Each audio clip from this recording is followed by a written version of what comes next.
এই যে ভাই দেখেন গাম দিয়ে এখানে অনেকগুলা গাম দিয়ে একটা মেটালের সিঁড়ি না, এটা হচ্ছে আপনার বলতে পারেন সেতুর উপরে টাইলস লাগানো হচ্ছে, ঝুলন্ত ব্রিজ আর কি।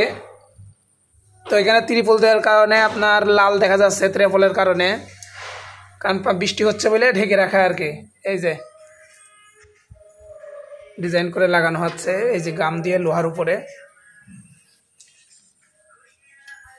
তো এটা আজকেই শেষ হয়ে গেছে, কালকে শুধু পুটিংটা করে দিবে সুন্দর করে, তাইলে হয়ে যাবে। এই হচ্ছে কাজ। আর এসে হচ্ছে চায়না মিস্ত্রির দুলা ভাই, টাকা এমনি টাকা এই যে ভাইরাল চায়না মিস্ত্রি তো এখন বাড়িতে।